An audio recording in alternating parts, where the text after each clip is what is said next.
Paper 2 વિભાગ બી કે જેની અંદર ઘનફળ પૃષ્ઠફળના જે દાખલા પૂછાય છે એમાંનો એક દાખલો છે કે અર્ધગોળકની ઉપર એક શંકુ લગાવેલો, એટલે આપણે આકૃતિમાં જોયું કે અર્ધગોળક છે જેની ઉપર શું લગાડી દીધો છે? શંકુ, બરાબર. અને તેમની ત્રિજ્યા કેટલી છે કે 3.5, એટલે એની આપણે ત્રિજ્યા મૂકી 3.5 સેમી. ત્યારબાદ કીધું કે શંકુની તિર્યક ઊંચાઈ એટલે કે એલ કેટલા છે? 12.5 સેમી. તો કે આ જે રમકડું બન્યું એનું કુલ પૃષ્ઠફળ મેળવવાનું છે, એટલે કે આર બરાબર 3.5 સેમી અને એલ બરાબર 12.5 સેમી. તો હવે આપણે સૂત્ર શું થશે? તો કે આ બેનો સરવાળો કે રમકડાનું કુલ પૃષ્ઠફળ બરાબર અર્ધગોળાનું કુલ પૃષ્ઠફળ વત્તા કોણ છે? તો કે શંકુ, તો કે શંકુનું પૃષ્ઠફળ.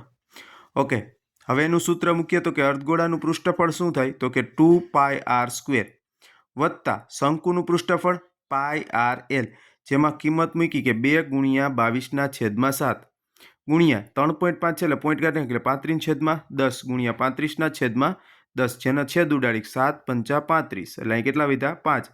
5 નીચે સાથે ઉડે એટલે 5 દુ 10 ના કેટલા વિધા? 2, જે 2 અહીંયા ઉડી ગયા છે. તો વધ્યું શું? 22, 35 અને છેદમાં કેટલા વધે છે? 10 વત્તા પાઈ આર એલ, પાઈ કેટલા? 22/7, આર 35/10 ગુણ્યા એલ છે 12.5 એટલે કે 125/10. આપણે પોઈન્ટને કાઢી લઈએ. હવે અહીં છેદ ઉડે 7 × 5 = 35, જે વધ્યું એ લખી લીધું. 22 × 5 × 125 છેદમાં 100.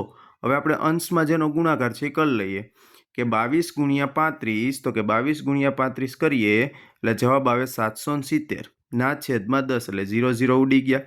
એ જ રીતે 22 × 5 × 110, જેનો જવાબ આવે છે 13,750 છેદમાં 100, 0 0 ઉડી ગયા. તો અહીંયા જવાબ આવે 77 વત્તા અહીંયા એક 10 વધે છે, 10 વધે છે તો પોઈન્ટ એક આંકડા આગળ એટલે કે 137.5. હવે બેનો સરવાળો કરીએ એટલે આપણું જે રમકડાનું કુલ પૃષ્ઠફળ છે કેટલું આવે છે? 214.5 સેમીનો સ્ક્વેર.